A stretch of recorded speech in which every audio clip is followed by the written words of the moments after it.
Well, hello everyone. I'm sure by now you've heard the public health order. I'm taking this video in an empty sanctuary because that's kind of what we're going back to, at least for the next little while.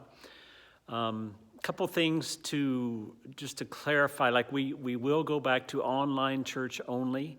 We'll have the worship teams here at a socially distant space to do that.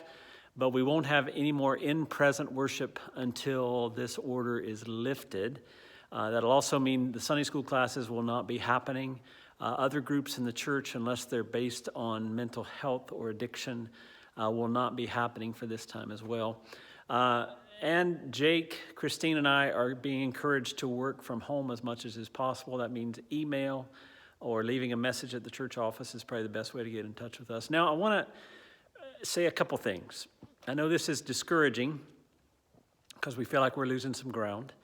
But we've said all along we will do whatever it takes to help keep people safe.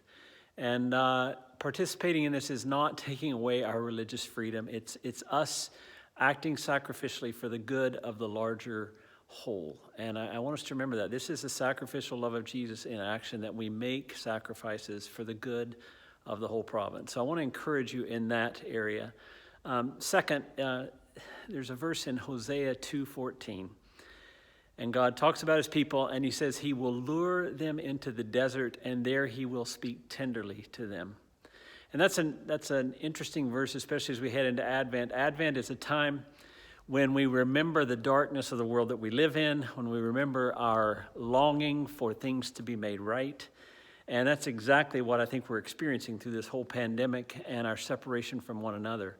But the beautiful thing is that in these desert times, God can often speak tenderly to us if we're willing to listen, if we're willing to take our eyes off of ourselves and listen to what God's showing us about ourselves and our own attitudes and the beauty of the community that we have. That's something we need to listen to. And one of the ways he may speak tenderly to you is through other people. And the way he may speak tenderly to others is through you. So I would encourage you, rather than being just discouraged because we can't come out to church, I would encourage you to ramp up your ability to connect with people on the phone or over email, to message them, just to let God speak tenderly through you to others.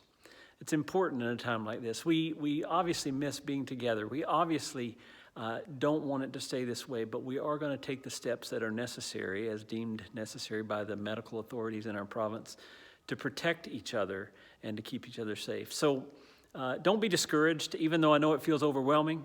We're still the church, regardless of whether we're gathered or dispersed.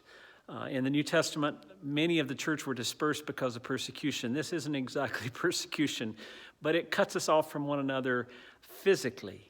And yet we are united in one spirit, one body, through Jesus who died for us, who gave his life for us. And so as we enter these days, I'd encourage you to lay down your life for others. Be the voice that God uses to speak tenderly to other people. And someday soon, hopefully, we'll all be back in this room worshiping together. We're looking forward to that day. We love you guys. We'll keep you posted. There'll be email updates to clarify all the information. They should come out very soon. Take care. Bye-bye.